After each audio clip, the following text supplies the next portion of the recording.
Thanks for watching the Council in Brief. I'm Susan Kennedy. We're here with the news of the Montgomery County Council for this third week in November. We start this time with work on a plan that would transform the central business district of Wheaton.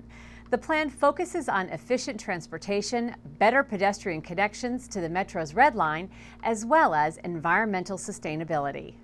The zoning that we're proposing for Wheaton will add more flexibility, more options, the potential for some great new commercial development, as well as a mix of housing.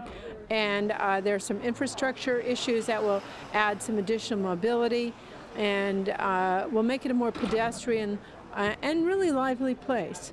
We have tried to structure it in a way that will allow the existing small businesses to continue to flourish, because that's a very important part of Wheaton's character, and we don't want to destroy that.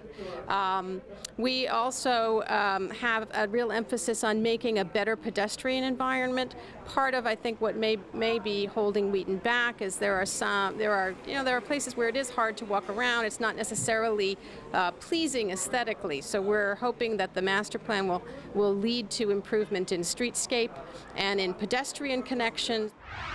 The federal government has said it will provide close to $89 million in BRAC funding for intersection improvements and a new underpass in Bethesda. 4 major intersections near the Walter Reed Medical Center will become construction zones, and a $40 million underpass will be created beneath Maryland 355. We're going to need a lot of help in this regard, and our congressional delegation really came through for us. These are all federal dollars, and so it's not something that was easy to get, and Congressman Van Hollen and our senators Mikulski and Cardin really worked very hard. And our county came up with a good plan, particularly with respect to our Walter Reed facility and our NIH, and making sure that people have transit access so that we get people out of their cars to the maximum extent possible. And that's a big chunk of what these dollars are about. Also this week, approval of a resolution that establishes a food council in Montgomery County. This year's budget included a grant to create the food council. It will work to encourage residents to eat locally grown foods, support those in the county who produce food, and encourage residents to grow their own food. There have been very successful food councils in a number of communities. This is not a new government agency. This is a nonprofit group that mostly emerged out of the environmental community, but it involves the farm community, and it will be a broad-based group. They're really just putting it together now. It's a new initiative that will hopefully grow and improve access to healthy, nutritious eating, work with the school system to improve the quality of menus in schools, all the range of issues around food policy and nutrition. Council members took a moment to recognize Manna Food for its efforts to eliminate hunger in Montgomery County. Manna has distributed more than 36 million pounds of food to more than 2 million residents of our county. This past year, Manna provided food to 5% of Montgomery County residents facing hunger.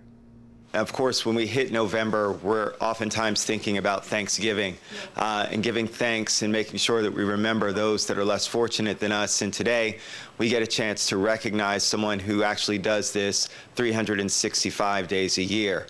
And it's extremely important for us to keep in mind and continue to remember that we have people that go hungry 24/7, not just on Thanksgiving. I left the food bank this morning with 304 families scheduled to pick up food today. 304 families not sure where their meal would come from. I need to tell the entire community here, it is imperative that they help us by keeping our shelves stocked. We've seen 100,000 pounds less food come in to the food bank this year. Our economic crisis isn't over. There are more families in line every day, and we can't do this work without everybody pitching in and helping us. To find out more about Manna Food and the programs it offers, visit mannafood.org. Well, that does it for this edition of the Council in Brief. For County Cable Montgomery, I'm Susan Kennedy. Thanks for watching.